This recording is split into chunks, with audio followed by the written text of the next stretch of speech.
Hey, bienvenue au News Cocktail, votre dose hebdomadaire d'actualité internationale et nationale servie avec une touche d'analyse et d'objectivité. Alors que se passe-t-il en Nouvelle-Calédonie? En 5 minutes, vous aurez tout compris sur la situation actuelle de ce territoire ultramarin français. Sans plus tarder, rentrons à présent dans le vif du sujet. Cela fait depuis le 12 mai que la Nouvelle-Calédonie fait face à une crise majeure. Des jeunes défilent dans les rues avec des drapeaux de Calédonie indépendante, des voitures sont brûlées et des infrastructures dégradées. Ce territoire ultramarin français, situé dans l'océan Pacifique, à l'ouest de l'Australie, est en proie à des émeutes suite à une révision constitutionnelle sur le corps électoral. L'État français déclare alors l'état d'urgence, ce qui lui permet de mener des actions avec moins de restrictions. Mais qui sont ces indépendantistes? Eh bien, il n'y a pas de profil type. Tous ne sont pas d'accord et certains sont plus extrêmes que d'autres. Mais nous pouvons constater plusieurs traits communs. Déjà, ils sont kanaks, c'est-à-dire l'ethnie, le peuple qui était installé avant la colonisation française. Pour beaucoup, ils sont jeunes, selon les images que nous avons,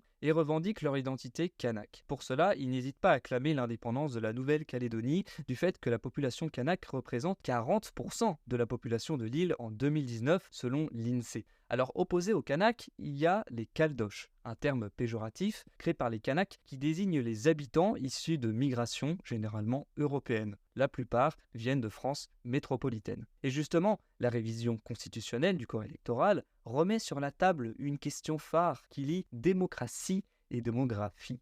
Étendre le corps électoral, c'est permettre aux nouveaux arrivants de disposer du droit de vote, donc augmenter le nombre de Caldoches et leur donner un poids politique plus important. Tandis que les indépendantistes kanaks, comme le parti Front de Libération Nationale Kanak et Socialiste, en référence au FLN algérien, veulent un corps électoral figé. C'est-à-dire que seules les personnes qui sont en Nouvelle-Calédonie depuis 20 ans peuvent voter.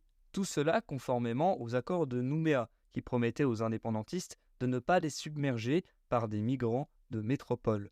Mais pourquoi s'attacher à ce territoire? C'est quoi les accords déjà de Nouméa dont je viens de parler? Et est-ce que ça serait pas plus simple finalement de leur accorder l'indépendance? Alors dans cette deuxième partie, nous allons répondre à toutes ces questions en prenant un peu de recul sur la situation.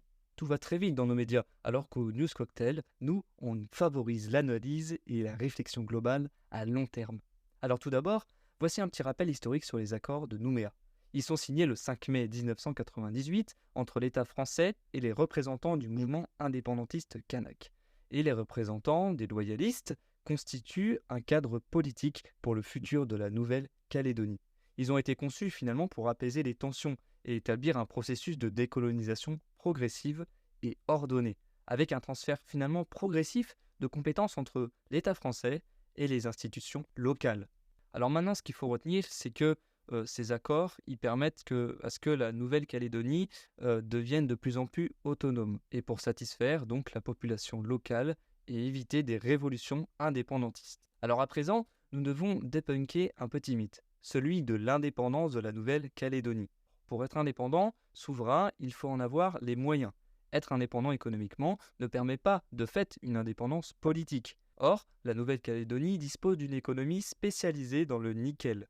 Avec 230 000 tonnes par an, la Nouvelle-Calédonie représente 6,5% de la production mondiale de nickel. Rappelle Emmanuel H., économiste à l'IFP Énergie Nouvelle. Sauf que le nickel, c'est un secteur très énergivore, alors que le coût de production de l'énergie sur l'archipel est très important et ne dispose pas d'autres ressources. Alors, la subsistance des Calédoniens réside quasi intégralement dans les transferts financiers directs, les subventions et les investissements publics de la France. En effet, selon un rapport sénatorial de 2016, le coût annuel de la Nouvelle-Calédonie pour l'État français était estimé à 1,5 milliard d'euros par an. Dans ce cadre, si la Nouvelle-Calédonie devrait déclarer son indépendance, ses citoyens devraient réduire drastiquement leur niveau de vie et risquent des périodes d'instabilité et de pénurie. C'est bien pour cela que l'indépendance de la Nouvelle-Calédonie est clairement un mythe. Si jamais elle devient indépendante par rapport à la France, elle n'aurait pas d'autre choix que de se trouver un nouveau sugar daddy, comme disent les Américains. Autrement dit, elle devrait se tourner vers une autre puissance voisine, et justement, il y a des puissances qui s'intéressent à ce territoire du Pacifique. Ce qui nous mène à notre dernier point, les ingérences étrangères. Personne ne s'intéresse en réalité à la Nouvelle-Calédonie pour son économie, ou seulement pour ses réserves de nickel. Par contre, sa situation géographique est propice à des jeux d'influence. L'océan Pacifique est un terrain de confrontation entre la Chine et les États-Unis avec ses alliés. Alors, la Nouvelle-Calédonie sert de base actuellement pour la France, des bases militaires, ce qui est une épine dans le pied de la Chine et un atout à envier pour l'Australie. On peut alors soupçonner de la part de ces puissances d'avoir une part de financement dans les mouvements indépendantistes en Nouvelle-Calédonie. En effet, ils n'hésiteraient pas une seconde à mettre la main sur ce territoire pour étendre leur influence dans le Pacifique, déjà source de tensions. Et même plus que ça, une opération étrangère de déstabilisation pourrait permettre de punir la France. Par exemple, le soutien français, toujours plus fort à l'Ukraine, peut pousser la Russie à contrer en aidant les forces indépendantistes kanaks. La géopolitique s'immisce donc réellement dans cette affaire de politique intérieure en Nouvelle-Calédonie. Alors sur cette note fruitée, restez à l'écoute pour plus de mises à jour sur cette affaire en constante évolution. Et pour cela, j'ai le plaisir de vous dire que vous pouvez compter sur le News Cocktail.